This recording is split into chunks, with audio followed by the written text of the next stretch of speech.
দেশের বাজারে Xiaomiর আরো একটি নতুন স্মার্টফোন Redmi 13 যেটি দুইটা ভ্যারিয়েন্টে লঞ্চ হয়েছে 6 128GB 17,999 টাকা এবং 8 128GB 19,999 টাকা। চারটি কালারে পাওয়া যাচ্ছে, আমার হাতের কালারটি স্যান্ডি গোল্ড। ওয়েল আমরা বাজেট ফ্রেন্ডলি ফোন বলতে বুঝি 15,000 টাকা রেঞ্জের ভিতরে, বাট যখন দেখি অল্প কিছু টাকা বাড়িয়ে আরো বেটার কিছু পাচ্ছি তখন কিন্তু অনেক সময় ওই ডিভাইসটাই কিনে ফেলি।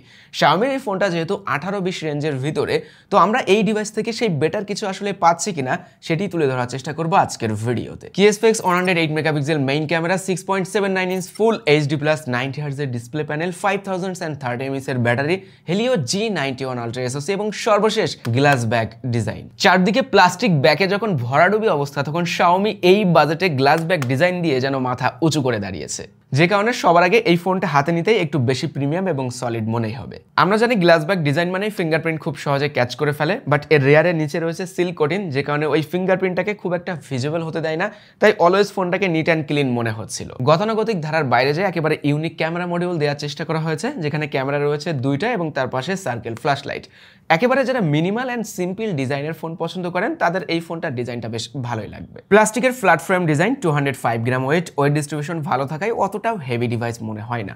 8.5 থিকনেস, ওভারঅল এই ফোনটা হাতে নিয়ে অনেকটা প্রিমিয়াম সেগমেন্টের ডিভাইসের মতোই ফিলটা পাবেন। বিশেষ করে যাদের হাতটা একটু বড় আছে তারা সব থেকে বেশি কমফোর্টেবল ফিল করবেন এই ডিভাইসটা ব্যবহার করে। পোর্টস বাটন রেগুলার সবই পেয়ে যাচ্ছেন, রাইটে সাইড মাউন্টেড ফিঙ্গারপ্রিন্ট রয়েছে, যথেষ্ট ফাস্ট অ্যান্ড রেসপন্সিভ, মিসরিড করতে দেখা যায়নি।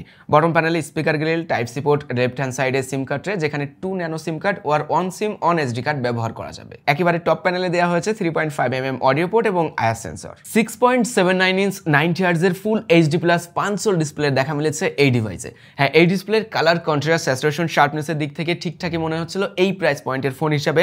বিগ সাইজের display, multimedia and content watching এ দারুণ এক্সপিরিয়েন্স পাওয়া যায়। টাচ রেসপন্স ভালোই ছিল, 90Hz এর ফিলটাও আসে এবং এই 90Hz রেখে ব্যবহার করা যায়, মানে ডেডিকেটেড 90Hz অপশন আছে। অনেক ডিভাইসে আমরা দেখেছি 90Hz অটো মোডে রেখে ব্যবহার করতে হয়, বাট এই ডিভাইসে ডেডিকেটেড 90Hz রেখে ব্যবহার করা যায়। 450 nits typical, 550 nits pick brightness push করতে পারে এই ডিসপ্লে। ইনডোরে ভিজিবিলিটি এনাফ, আউটডোরে এভারেজ মানের ভিজিবিলিটি দিতে পারে।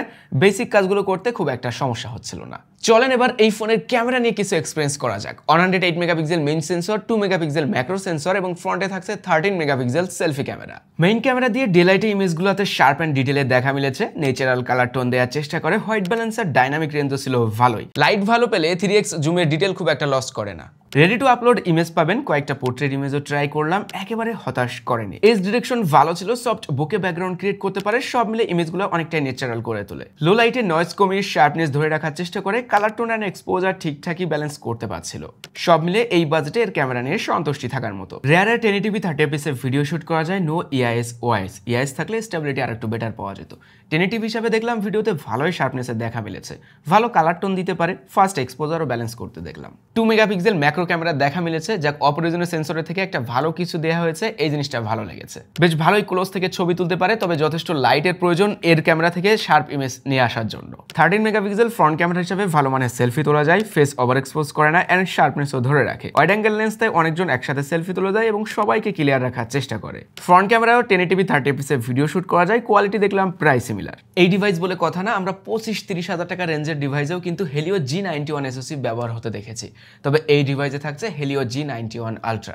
যারা হেভি ইউজার আছেন তাদের জন্য রিকমেন্ড থাকবে 8GB ভেরিয়েন্টটা নিতে পারেন, আর যারা অতটা হেভি ইউজার না, বেশি মাল্টিটাস্কিং এর এক্সপিরিয়েন্সও দরকার না, তাদের জন্য 6GB র্যামটাই এনাফ। ওইলে আমরা সবাই হয়তো জানি এটা একটা ব্যালেন্সড SoC, লো পাওয়ার কনজিউম করে, বেটার র্যাম ম্যানেজমেন্ট, তাই পারফরমেন্সেও ঠিক তেমনই রেজাল্টের দেখা মিলেছে। রেগুলার ইউজে এই ডিভাইস নিয়ে কোনো প্যারা খাবেন না। মাল্টিটাস্কিং করা, একটু ফেসবুক চালাচ্ছেন, ইউটিউব চালাচ্ছেন, ভিডিও কলে কথা বলছেন, মাল্টিমিডিয়া এক্সপিরিয়েন্স নিচ্ছেন, এইগুলোর জন্য ভাই এই ডিভাইস ওকে। 8-10টা অ্যাপ দিয়ে মাল্টিটাস্কিং বেশ ভালোভাবেই করা যায়। ভাই এটা যেহেতু কোনো গেমিং ফোন না, তারপরেও আমরা PUBG, free fire, call of duty, football low medium setting এ খেলা ট্রাই করেছি। লো সেটিং এ এই গেমগুলো বেশ ভালোভাবে চলছিল। হাইলি গ্রাফিক্যাল যে গেমগুলো আছে সেগুলো আপনি লো সেটিং এ মোটামুটি খেলতে পারবেন।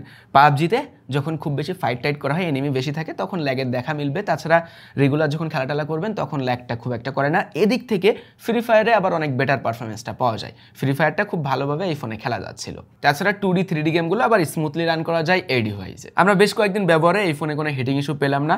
গেম খেললে রেগুলার ফোনের মতো উপরের দিকে ক্যামেরার এই মডিউল এরিয়াতে একটু গরম ফিল করা যায়, যেটা স্বাভাবিক। ফার্স্ট টাইম বিল্ট ইন হাইপারওয়েস থাকছে Redmi 13 এই ডিভাইসে, based on Android 14 operating system. MIUI নিয়ে আমরা অনেক অভিযোগ ক্রিয়েট হতে দেখেছি, but HyperOS it's a refine and clean version, আরো স্মুথ, আরো ফ্লুইড। ইউআই এর অ্যানিমেশনগুলো দারুণ ছিল, নিট অ্যান্ড ক্লিন একটা এক্সপিরিয়েন্স পাওয়া যাচ্ছিল। হ্যাঁ, থার্ড পার্টি অ্যাপের দেখা এই ইউআই তো মিলেছে, বাট সেগুলোকে আনস্টল করা যায়, তাই ইউআইটা অতটা হেভি করে তোলে না। মিনিমাল আর নিট অ্যান্ড ক্লিন একটা ইউআই এর ফিলটা পাওয়া যায়।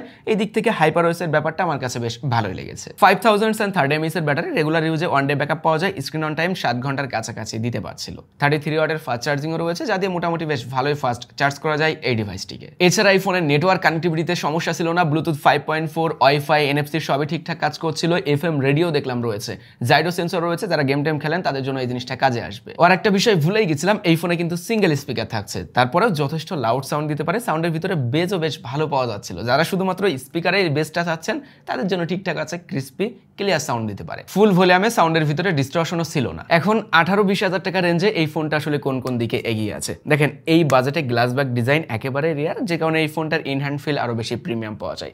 ভালো মানের ক্যামেরা রয়েছে, ছবি তোলার জন্য একদমই ঠিকঠাক আছে। এই বাজেটে ঘুরতে গেলেন, ছবি তুললেন, বন্ধুরা একসাথে সেলফি তুললেন, সেলফি ক্যামেরার মানও কিন্তু ভালো ছিল। 1080p রেজলিউশনের ডিসপ্লে আছে, তাই এদিক থেকে বেটার মাল্টিমিডিয়া এক্সপিরিয়েন্সও কিন্তু দিতে পারছে। বিগ ব্যাটারি তো রয়েছে। আর যারা একটু লং টাইম ফোন ব্যবহার করেন, একটু হেভি ইউজার আছেন মোটামুটি মানে, তাদের জন্য এই ফোনটা ঠিকঠাকই হতে পারে। কারণ এই ফোন লং টাইম ব্যবহারে গরম হয় না, ল্যাগ করে না, বা টাচে ঠিকভাবে কাজ না করে, এই সকল সমস্যা নেই বললেও চলে। তো এইসব দিক বিবেচনায় Redmi 13 আপনি আপনার সিলেকশনে রাখতে পারেন। সবাই ভালো থাকবেন, সুস্থ থাকবেন, আল্লাহ হাফেজ।